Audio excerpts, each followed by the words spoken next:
Hey, this is Matt, and welcome back to another edition of The Reality of Shopper, where we share stories of courage and encouragement designed to inspire you today. And they're stories that are told by our friends in the shopper community, people we've known forever, people I've known forever, and I invite friends into this. But we do it with a little twist. We want to be able to let our guard down a little bit, try to be real and authentic and share real life stories that might impact you about how we have struggles and we have challenges and we overcome them. And we want to have some fun doing it. So today, I have a new guest. My guest is Chris Campbell. And before I talk to Chris, I want to share with you, you probably know him from Ibotta. Chris has some brand new news for us today, so please stay tuned and listen. You're going to really want to hear what he has to say. Chris, thanks for coming. Yeah, thanks for having me, Matt. Really appreciate it. I love it. Now, the first thing we need to tell everybody is where we are. We're on location, right? We are. Actually just about a mile east of Cave Springs. Yep. We are staying here with an organization called the PAC Shack. Primarily, this organization is involved in feeding the hungry. That's right, packing meals for people, our neighbors in need around our community. And so you get a chance to come in, pack the meals, and then they go to organizations around us that feed people. They do, and it's great. And they're allowing us in here, which is great because as all the other folks that are watching today, we've been social distancing, and Fortunately, we're getting a chance to have a little bit of distance, but also some interaction today. So thanks for having me in. Thank you for coming. I love it. You've been in Shopper for forever. Seems like it. I think so, and we've known each other for a long time, so it was good to get a chance. We're friends. For sure. We've worked in social settings and in business, but to sit down and just talk, which is cool. And so this is a great cause. It is. Cool. We were a place to start. We were talking earlier about how we met. So God keeps putting people in my life. Like they just get recycled, and you can't burn bridges. And Northwest Arkansas is a tiny community. So we were on the phone and said, "Hey, where was the first place we met?" And it was at Mars Advertising, or the Mars Agency, right? It was a funny story, and I'll give some credit where credit's due. So when I first started here, my wife and I and our family, we've lived here for a number of years. But my first go around in shopper marketing was with Triad Retail Media. Yeah. And so I was the third or fourth person here in town, and David Haas, Sherry Smith, and others that were on the ground here. And so our office was right next door to the Mars office. And so it's, in some ways, it almost feels like it was yesterday. I mean, with Leslie and the rest of the crew, and obviously you were over there. It was Brian Gott and Rob Rivenberg, Jenna Ashbreck, Brad Ruth. It was like a who's who of shopper marketing. Rich and Holly Hill. It really was. It really was. And I was thinking, because we were talking about that earlier, I was thinking that the majority of those folks are still here in town. And the majority of them are leading their organizations either in shopper marketing or on the sales side or on the CAT side. And so it's fun to kind of run into folks. You probably hear this sometimes too, but in my past employers and supervisors have said, well, you're kind of like the mayor of Bentonville. And I kind of laugh because that's not really true. All of us, in a lot of ways, like you and Leslie and the rest of the folks that were in that organization and others, are kind of like the mayors of Bentonville because we've just been in the space for a while. Yeah, it's been an amazing journey, and it's a cool community to be a part of. It has been. We were talking about that. I've been on the supplier side, the agency side, the vendor side, and it just all melds together. So, which is cool. So I know everyone here. If they don't know the new news, they know you as the Ibotta guy. If you want to drive conversion in the store, traditionally, and move units, call Ibotta and call Chris. But you have new news. Yeah, so new news in the middle of the COVID-19, perfect time to transition to a new role. And I'll ask you about that in a minute. And I will talk about that. But yeah, so historically, have been in the space for a long time, love to talk about it, love to meet with folks like yourself and kind of go through some of the historical piece of it. But yeah, I was traditionally sort of the Ibotta guy, and I still have been taking a number of calls and emails and moving those folks off to the right reps on the Ibotta team here locally, which is, so if anyone has questions, obviously get a hold of me, I can get them to the right folks.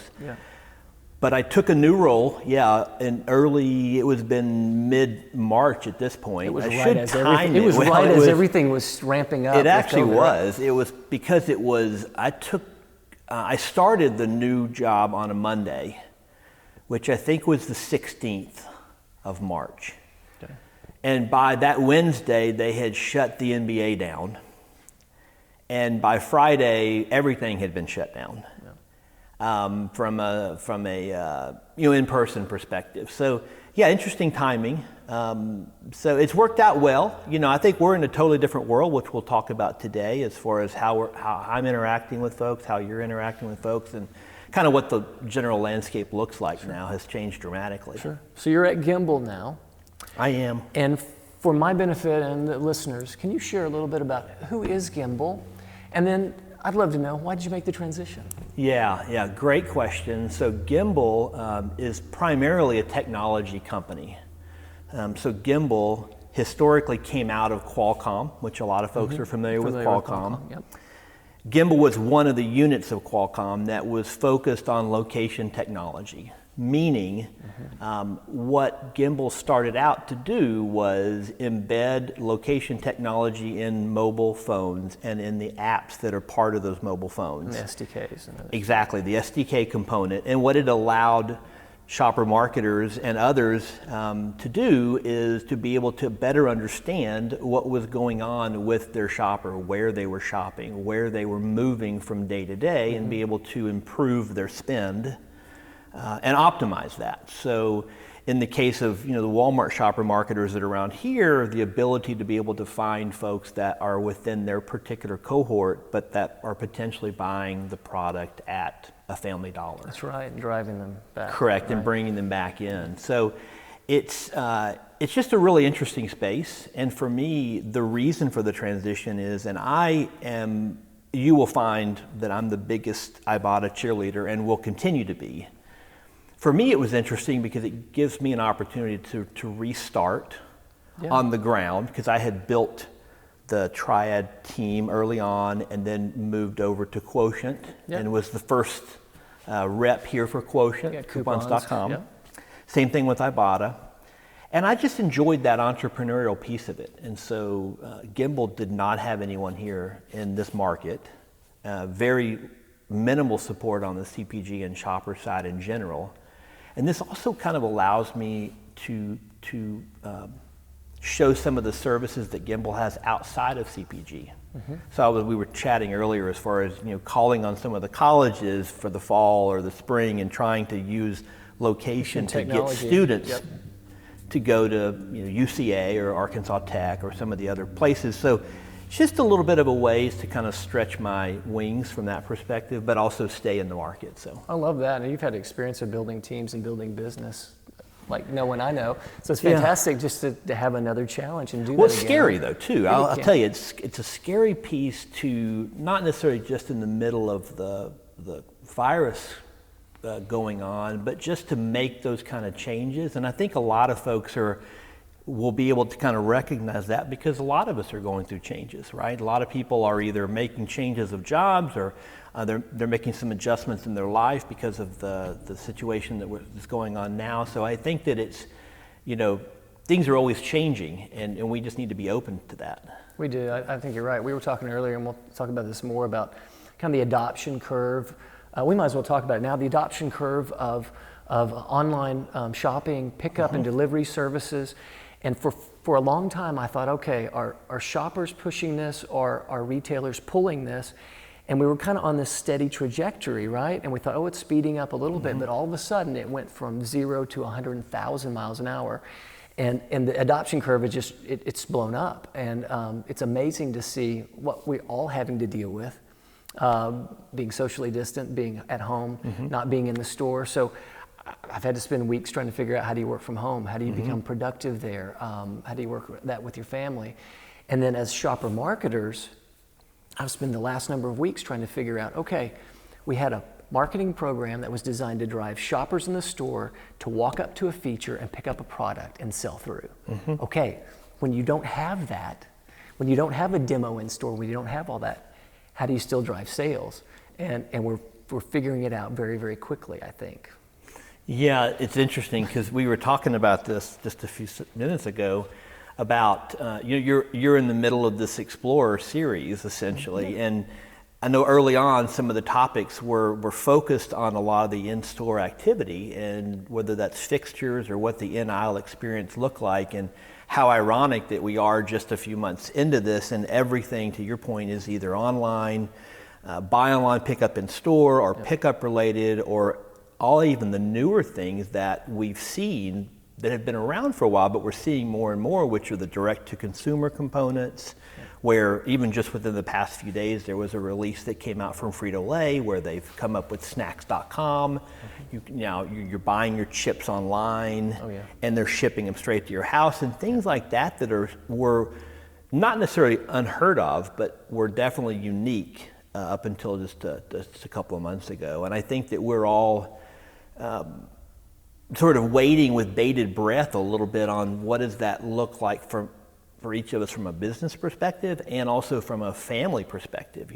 My wife has never been a big pickup person, so to speak, grocery pickup. She would much rather go in the store, but with what's going on with the COVID piece, now we're ordering pickup, we're doing things that we just typically or traditionally weren't doing. So my family was slow on that adoption curve too. My wife and I, kind of looking at it, dipping a toe here or there, and had to jump in head first.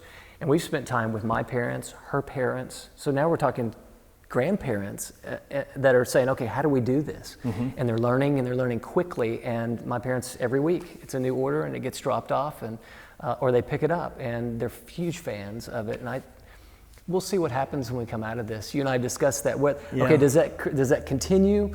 How many people go back into the store as we kind of open up restrictions? I'm kind of I think too, I'm a little bit of a traditionalist in that personally, I like to be in the store.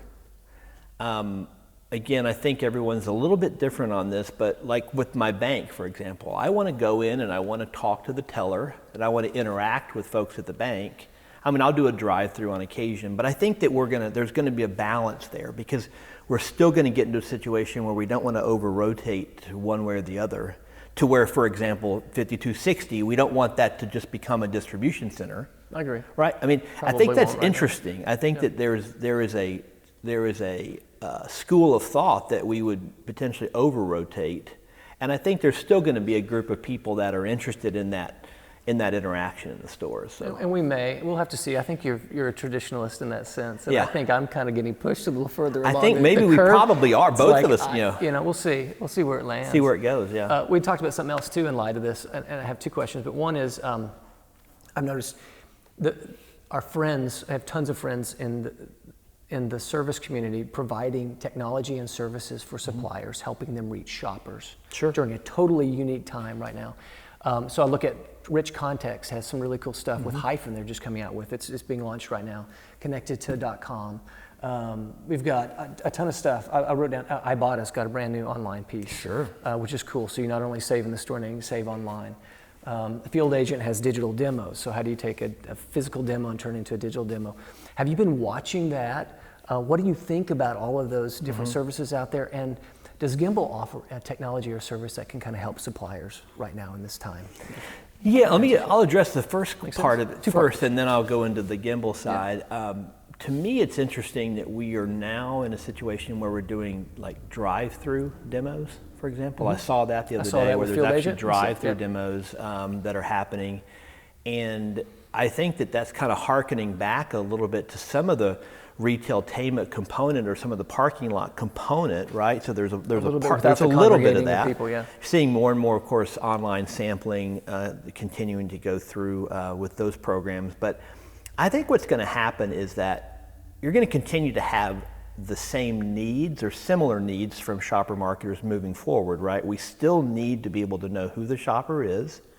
We still need to know where they are. We still need to market to them at the right time, and really more so in the way they want it to be marketed to, right? So one of the things we're seeing, and I can speak to this from a Gimbal perspective, is that there is a very high sensitivity to not only brand safety, in other words, putting your particular brand on sites in apps that are applicable for your particular brand. But probably more importantly, with some of the regulations that came out in California and other states recently, you have this security around user data, right? So shoppers want to make sure that their data is being used properly. One of the things I'll mention that Campbell is involved in now, a little bit unique to shopper marketing, but we're working with some different states to come up with a solution for contact tracing. Mm-hmm.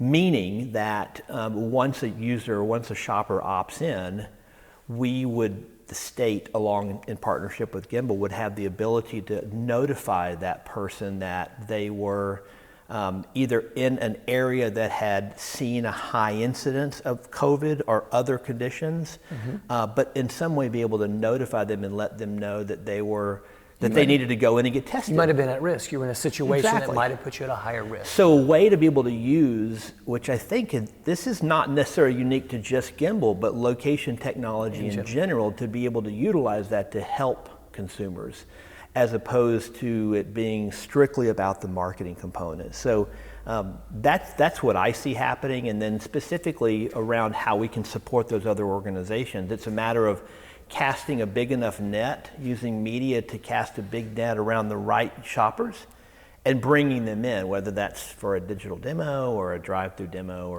or another in-store event. Just the same thing that we've done traditionally with in-store, but more so with pickup and online. Yeah, do it digitally. I feel like historically there have been two islands, and I've talked about this on other episodes too, that we had in-store budgeting, in-store strategy, in-store KPIs and measurement, and then online. And they were totally different, and they never talked to each other, even inside organizations. And I think those two walls and silos have been broken down maybe forever. It feels like the two have to work together now, that Walmart's seeing them as one, and we see them as one. And to your point, it's not, am I selling in-store, am I selling online? It's, am I selling to Chris? Mm-hmm. Who's Chris? Where's Chris going? How would Chris like to get the right product at the right price at the right time at the right message? Yeah. How does he want me to interact with him? And then allow you to do it. Remove the friction, remove the barriers, allow you to buy, and you'll do it. You'll do it all the time. Yeah, I see that that's where we're headed, and I see that the organizations that are most apt to be able to support opt-in on the shopper side are the ones that are going to succeed.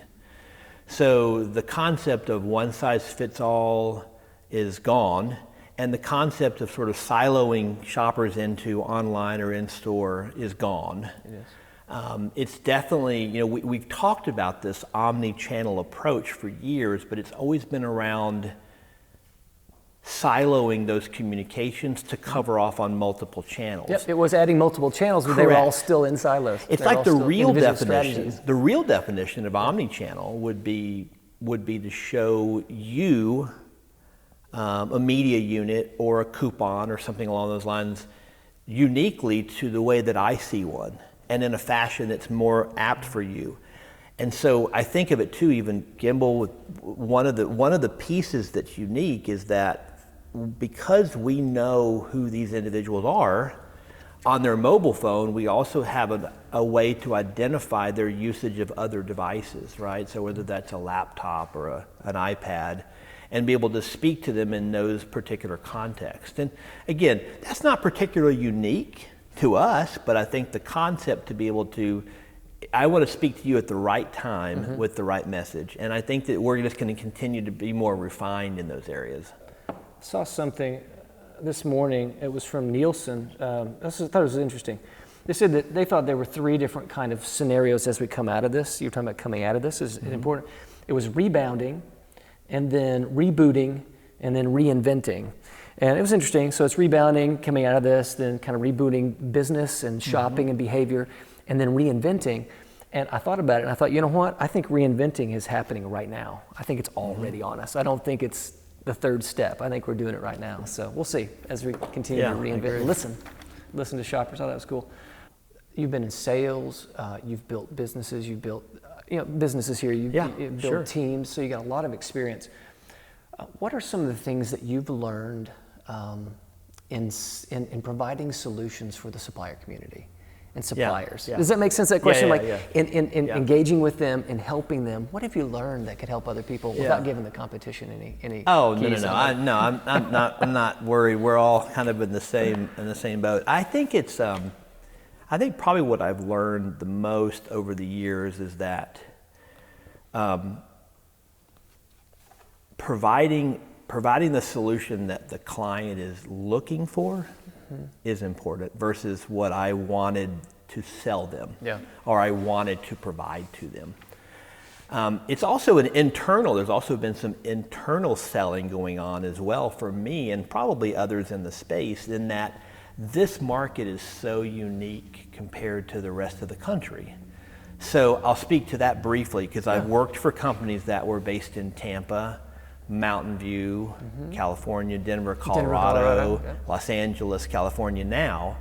And so when you look at those 4 markets in relation to Bentonville, Rogers, Springdale, Fayetteville, that's a different audience. That's a different group of people. That's a different way of selling. That's a different way of communicating. And so I think we've all learned over time, I know I have, that to be the most successful, it's to do what we're doing right now. It's what is it that your organization is struggling with? What's an area that's missing in how you're meeting the shopper's needs? And then if I have a solution, talking to the client about that solution. If I don't, and one of the beauties of having been here a while is if I don't have the solution, we typically know somebody that does. Yes. And I think that's also the irony of being in this space too, is we're quote unquote competing with others in some situations that we know really well. And so I think that historically the way that I've been successful is to begin to divvy that out to folks that are more skilled or have a specific area of expertise, and vice versa. And I think we were just talking about that a minute ago, which is hopefully what comes out of this is a spirit of more partnership among whether it's Campbell and others that are in our space, or vice versa, folks that learn about our organization and how we can help and be able to share. The follow through is another component. I think having been here and being in the market, people know how to get a hold of me. They also know how to get a hold of my leadership team if there's a problem. I think that's important, right? That we have that chain where they know they can come to me, they know they can get support. I've always had a good support team on all the different organizations I've worked for. And hopefully if you were doing this interview with others that I've interacted with in the past, they would say something very similar, that open dialogue, being accepting of different ideas, listening, approaching things strategically would have been the way to prove things out. So yeah, makes sense. It does. If you were a supplier, I look at, from the supplier side, look at all the different opportunities that are out there and all the different really great technologies and strategies and partners to partner with. How do you figure out how to navigate that and understand what's right for you at the right time? And I've been on the desk where you're sitting there and you've got calls constantly and you're having to push people off and you're giving people to your media and to your shopper agency and you're doing that stuff. But how do you navigate all that?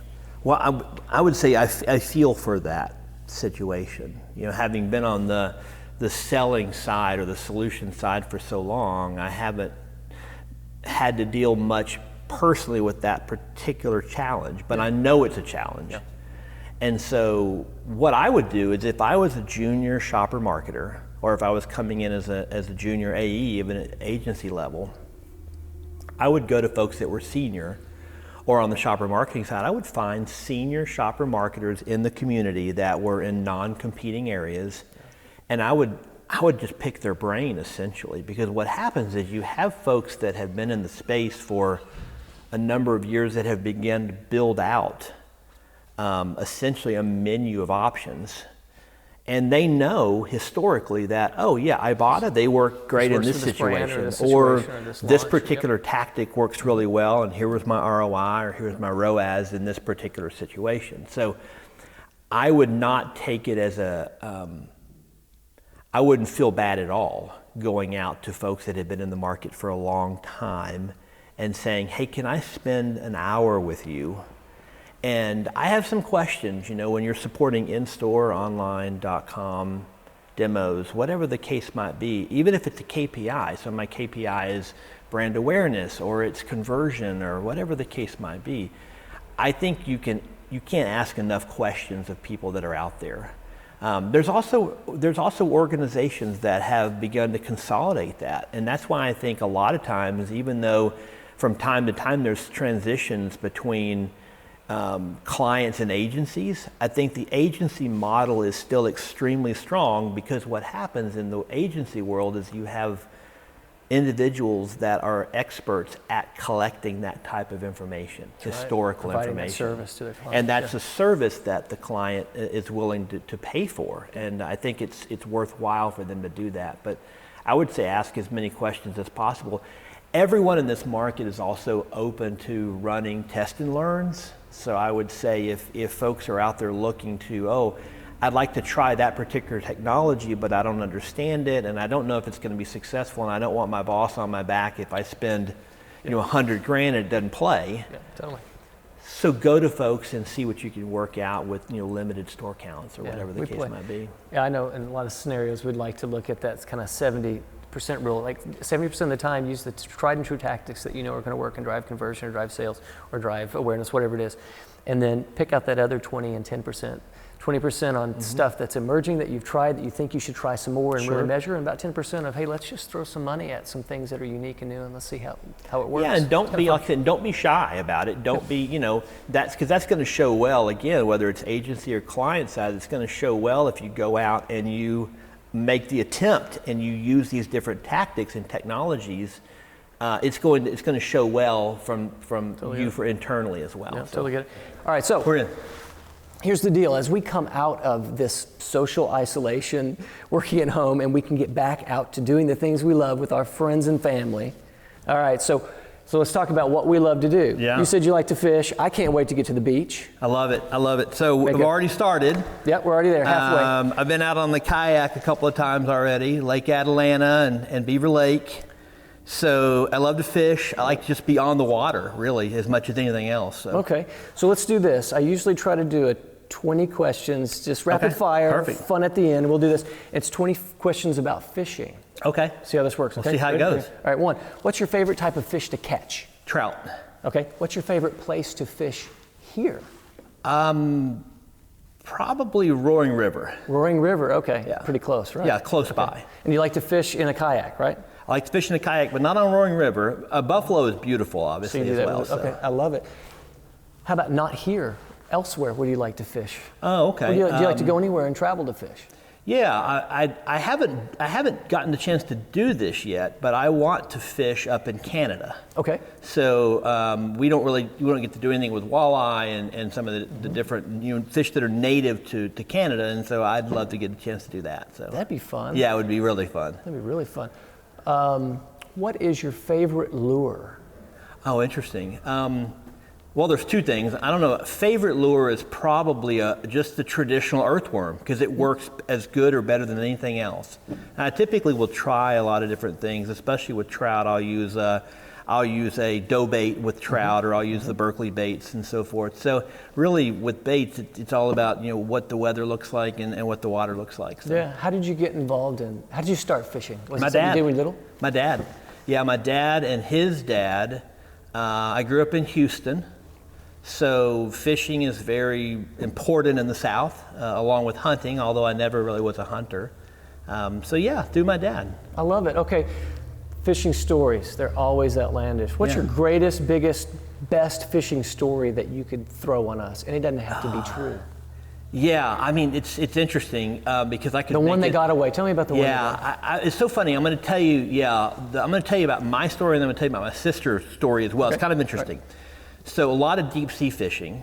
I've done a lot of deep sea fishing in the past, and even recently with my family. And what I enjoy about that is you come back with a lot of good meat, for lack of a better term, right? So red snapper and kingfisher and so forth. I've never caught one. But my sister has caught a shark.